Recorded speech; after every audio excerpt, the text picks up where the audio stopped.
सब शइ फना बका रब जी ज़ात खे आ।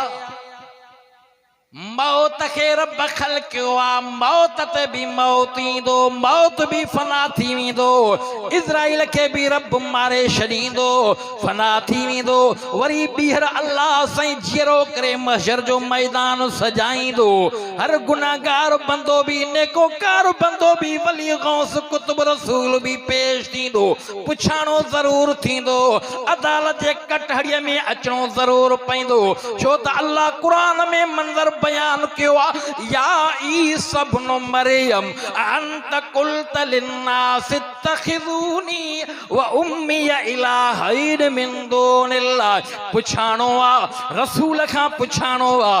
अर्ज़ पे कया एड़ी घड़ी हूंदी, एड़ो वक्त हूंदो जो नबी रसूल परेशान हूंदा, पंहिंजे उम्मतुन खे धिकारींदा। मुंहिंजी महबूब मुहम्मद करीम फरमायो आ, सभु नबी चवंदा, हाय हाय नबी चवंदा, या रब्बि नफ़्सी, या रब्बि नफ़्सी। साईं जन फरमाया, इन माल जे अंदर जॾहिं हिसाब किताब थींदो उम्मतुनि जो, मुंहिंजे उम्मत जो जॾहिं हिसाब किताब जो नंबर लॻंदो, मां रब खे चवंदुमि, या रब्बि उम्मती, मौला मुंहिंजे उम्मत जी पारत थी। अल्लाह, मुंहिंजे उम्मत जी पारत थी।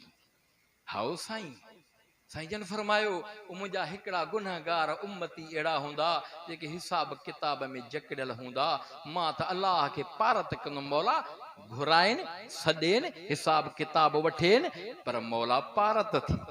तफ्तीश करेनि, दफ़्तर खोले, पर पारत थी। इते पारत आ। वमताज़ुल यौम अय्युहल मुजरिमून, नेकोकार बदकारन खां जुदा हलो जहन्नम में गुनहगारो मुशरिको काफ़िरो। मुशरिकन काफ़िरन जो त खातो ई अहिड़ो हूंदो जो निकिरण जो सवाल ई पैदा न थींदो। बाक़ी गुनहगार जंहिं तबके में हूंदा, अल्लाह जे रसूल फरमायो, पर जॾहिं अदालत में ईंदा, जन क़ुरान खे जीअ में जाइ ॾिनी आ, मुहबत कई आ, ॾिठो आ, ॿुधो आ, ख़ुदा जो कसम आ, क़ुरान उन्हनि जे लाइ वाहुर थी ईंदो आ, हिसाब किताब में जकड़ियल आ। साईं जन फरमाए, क़ुरान अची चवंदो, वयक़ूलुल क़ुरान मनातुहुन नौम बिल्लैल फशफ़ीनी फी। मौला ही त उहा जेको कमकार धंधादारी छॾे निंड्रा फिटाए मूंखे ॿुधण सिखण जे लाइ हाज़िर थींदो हो। मौला मां हिन जो सिफ़ारिशी थी आयो आहियां, रब हिन खे छॾेसि, मां हिन सां वाइदो कयो हुम क़ब्र में त तुंहिंजो साथ ॾींदुमि, तोखे छॾाए जन्नत पहुचाए पोइ जुदाई कंदुमि। ख़ुदा जो कसम आहे, हे नूरे क़ब्र शाफ़ी महशरा हुयो आहे रहंदो, क़यामत में अची साथ ॾींदो।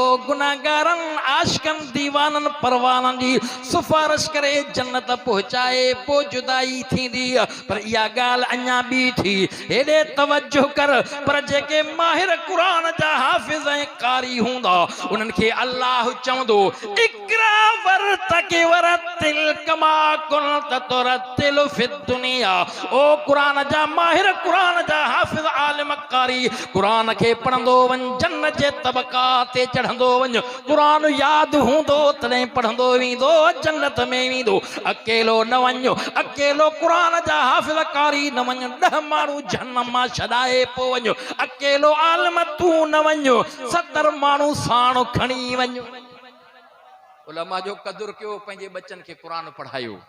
हे नूरे क़ब्र शाफ़ी महशरा हुयो आहे रहंदो, क़यामत में बि हूंदो। 1 2 10 न, अॼु बि अरबन जे तादाद में, खरबन जे तादाद में क़ुरान जा हाफ़िज़ हन। अञा क़यामत जॾहिं थिए, मुहम्मद मुस्तफ़ा, सहाबा, ताबईन, तबा ताबईन, सिलसिलो हलंदो थो अचे। हे क़ुरान जा किरोड़े हाफ़िज़ हर साल थियनि था। क़यामत में क़ुरान पढ़ंदा वेंदा, जन्नत में ये तबका ते चढ़ंदा वेंदा। पोइ मूंखे हीअं चवण ॾे न, इस्लाम क्यों न हुए मुमताज़ दुनिया भर के दीनों में, वहाँ मजहब किताबों में, यहाँ कुरान सीनों में। जिंदगी बाकी, मुलाकात बाकी। साईं अब्दुल अलीम त उहें उता की, माशाल्लाह, मेहरबान, कदरदान, शफीक इंसान। अल्लाह ताला साईं जे बचड़े अब्दुल हफीज़ खे मग़फ़िरत फरमाए, उनके दर्जात के बुलंदा फरमाए। आयो ताज़ियत ते हुस, पर साईं जन जो हुकुम हुयो कुछ मिनट तव्हां भी ॻाल्हायो। मां साईं जन जो मशकूर ऐं ममनू आहियां ऐं जे मूंखे टाइम मिलियो, टाइम ॾिनो, रब साईं जेको मूंखां चवरायो ॻाल्हायो क़बूल मक़बूल मंज़ूर फरमाए, अमल जी तौफ़ीक़ अता फरमाए। हिन प्रोग्राम खे पूरे इलाइक़े जे लाइ हिदायत जो ज़रियो बणाए, क़यामत जे ॾिहाड़े तव्हां असांजे लाइ हिजा जो सबबु बणाए। वमा अलैना इल्लल बलाग।